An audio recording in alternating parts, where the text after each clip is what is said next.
Can I try to explain myself a little bit to you?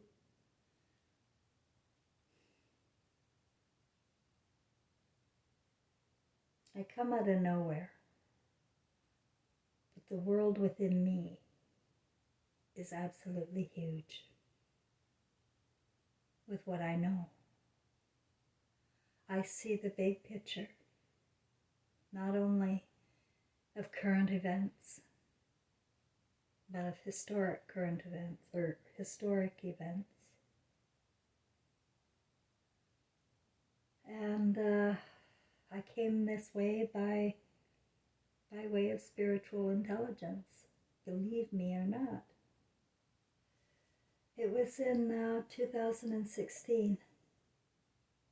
I hadn't felt the presence of my deceased son Trevor since 2007. He died in 2003 in a horrific car crash where it caught on fire and he was trapped in flames. That was the headline in the newspaper. And that was in 2003.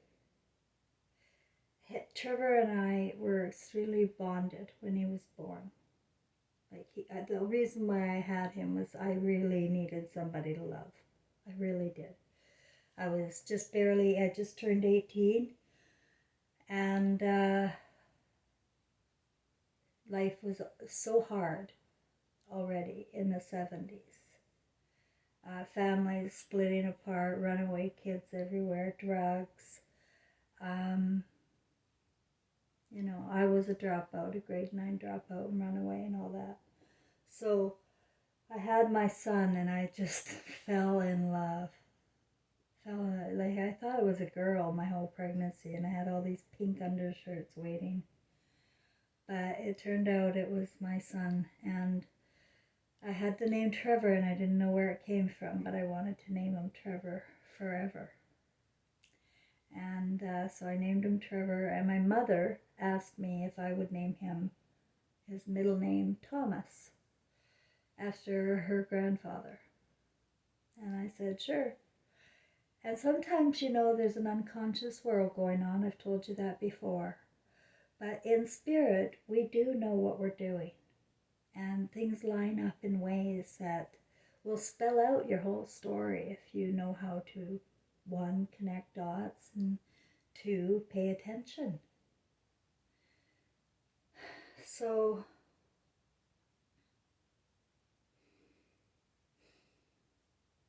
all right, where was I? Okay, 2003 he died, and I felt his presence on my bed. I won't get into all of the times, but for several years, until 2007, my son Trevor was playing with electricity, shutting alarms off and on, turning my channel to weird East Indian music, playing jokes on me, and occasionally whispering in my ear. Once I felt his arms go right around my shoulders when I was standing outside after I'd left my husband in 2005. I had a condo up in Vernon, British Columbia, and I was looking out the beautiful creek behind with some trees, and I thought how peaceful and lovely it was.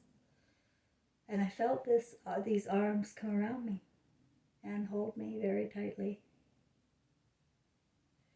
And so many spiritual experiences that were a wonder for me. But people called me crazy, my own family, and I was disrespected in every way in front of my granddaughter. And I ended up alienated from everybody. And there's a darker story to that too, regarding, I've talked to you about pedophilia in the family.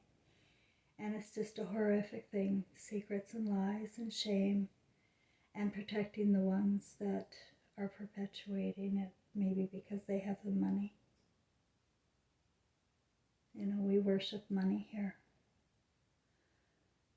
So in 2007, I was in my bedroom, and Trevor was playing with my electricity. And I was reading a lot of books by then about the afterlife, trying to see if other people had the same experiences. First book I read was Hello from Heaven. And it was a study of 3,000 people that had loved ones try to connect with them after they died. But we're so mocked here. It's just, you're not hearing about it at all. You know, you'll read about spirits and angels in the Bible, about men in the past, but you won't listen now to a regular person. So, but I was reading these books and I was getting really worried about his soul, and I wondered, is he earthbound? Like I started to feel that I was holding him up or something. You know, maybe he was really worried about me, right? So I had a talk with him for about an hour and a half. I remember I remember it like it was yesterday. I just said, you know, Trevor, I'm gonna be okay. I don't know what's going on. I'm, you know, I was a Christian. You know, I don't know. I was raised not like that to know about this stuff. So I said, I'm really worried about your soul now. That and I'm worried about you. There's got to be a light somewhere. Somewhere you've got to see if there's a light. I'm not going to laugh now after sick. And you'll know why I'm laughing in a minute.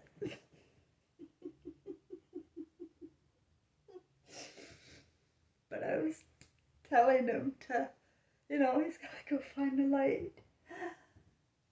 And that was it. That was the last time I had an electrical problem, an alarm going off, or this indication that he was around me. So, and I was relieved, you know, I just needed to get on with my life now, right? I was, you know, matter of fact woman, a practical woman, a conservative woman. And I was not willing to continue to lose people. Pastor said my son was in hell.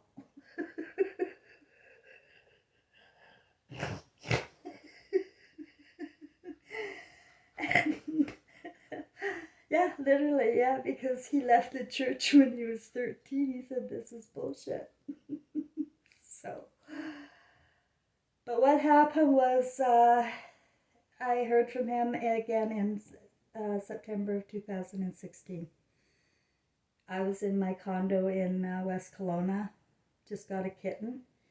It was prancing on the bed, so I was in this in-between state, almost asleep, but aware. And all of a sudden, my room filled with light. It was a golden light, and it was many lights. It was like a chandelier above my head of lights, circling me. And then over to the side was my son, the face of my son. And I'd never seen it before. Like, I'd never seen it. I felt it. I've known he was around. He'd do signs and things like that, but I never saw him. But this night I did. And so I felt safe. I guess I felt that he was there to keep me safe because these lights had something to tell me. And so I was downloaded. I was given spiritual information. And while it was all happening, I kept saying in my mind, oh my God, I'm never going to remember that. I'm never going to remember that. Oh my God. That's the feelings I had the whole time. And then it started to go like this. I knew it. I knew it. That's how I was feeling through it. I knew it. And I felt good because I knew it. And what I was referring to at the time, I knew it, was all the corruption in the world. And what had happened to my son when I had married somebody that didn't marry me for me. You know, single parents are, I married this guy when Trevor was, I needed a husband. I mean, I'd gone back to school, I got a job. but I still wasn't making it. And the schools were giving me a really hard time because he was gifted and didn't want to sit there like a retard the way they have everybody. Everything. He was reading by the time at the college level by the time he got to grade 1. And the only books available were Steven Spielberg type, all of those horror movies and cartoons I subjected him to. He was a complete mess, a complete emotional mess. They call it ADHD. But we're emotionally damaging our children like you would not believe. Bombarding them with these stupid cartoons and ideas, and we're actually forming their mind like that. And we cannot survive as a humanity like that. And the beings of light did something with my body. In some way I felt like I was being healed, and I was being thanked for healing other people. Like in my career, yes, I have my whole life, I'm a giver. And I was in the social sciences, always helping people with their employment needs or clinical hypnotherapy in the end. So I was always giving, and I had this feeling they were giving to me, and that's a rare feeling to me. Like, it was weird. I can't really get into that. And then they were finished. And over to where my son was. Oh my Lord. There was a sensation, a feeling of, like I've explained it before, it's like a heart orgasm of my son and I connecting. And I'm going to tell you guys, you don't know love. You don't know love. You don't know love. We're removed from it. We're removed from love. Love is laughter. Love is joy. Love is truth. Love is not afraid of the truth. And love is knowing your other person loves you. And just knowing. But when we're separated, we stop knowing unless we connect emotionally. Because we don't die, my friends.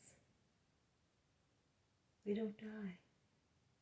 That was the message of Jesus as well. There's books on it with resurrection, another scripture thing being taken out. That you can't trust it. I have a Bible. I looked at it, honey. You cannot trust the word. I'm sorry. You have to trust. What do you think Jesus' intentions were? You know, honestly. Did he want to be worshipped? Do you think, like, why do we have to sit in fairy tales of this worship feeling all the time and ritual and why do we always have to repeat history by living it all the time, focusing on the history? Why don't you focus on your families? Why don't you learn from my mistakes?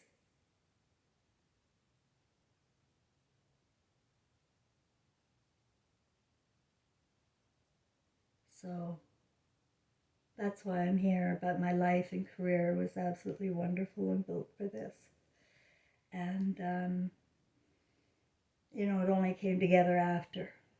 Like, you don't think of your life as anything. You're just a loser. I was kicked to the curb, you know, and all of this, everything about my life,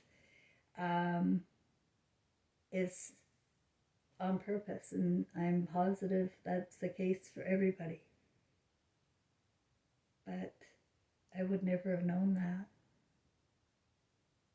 And that's why I want to try and tell you, you know, you don't know that. And you weren't taught life skills. There's many things you don't know about communication, about connecting with your loved ones, in the way and the tone we communicate.